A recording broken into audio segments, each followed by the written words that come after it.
Manager sir ಭೇಟಿಯಾಗಿ ಗೊತ್ತಾಯ್ತಾ? Manager sir ಹೋಗಿ ಸರ್ ನಮಗಿದು ತಿಳಿತಾ ಇಲ್ಲ, ನಮಗಿದು ಗೊತ್ತಾಗ್ತಾ ಇಲ್ಲ, ಇದ್ರದ್ದು ನಮ್ಮ ಮೇಡಮ್ ಸರಿಯಾಗಿ ಹೇಳ್ತಾ ಇಲ್ಲ, ನಮ್ ಸರ್ ಇದ್ರ ಸರಿಯಾಗಿ ಹೇಳ್ತಾ ಇಲ್ಲ, ನಮಗಿದ್ರು ತಿಳಿಸ್ಕೊಡ್ರಿ ಸರ್ ಅಂತೇಳಿ ನೀವು ಎಲ್ಲಿ ಹೋಗ್ಬೇಕು? ಮ್ಯಾನೇಜರ್ ಸರ್ ಕಡೆ ಹೋಗ್ಬೇಕು.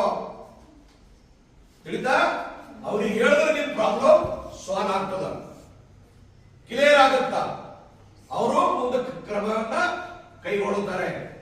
ಆದ್ರೂ ಕೂಡ ನನ್ನ ಕಡೆನೂ ಬರಬಹುದು. ನೀವು ಗುರುಗಳ ಅಪ್ಪಾಜಿ ನಮಗೆ ಇದು ಗೊತ್ತಾಗ್ಬಾರ್ದು, ಅಪ್ಪಾಜಿ ನಮಗೆ ಇದು ಹಿಂಗಾರ್ದು, ಇದು ಏನಿದ್ರು ನನಗೆ ಬಂದು ನೀವು ಡೈರೆಕ್ಟ್ ಹೇಳಬಹುದು.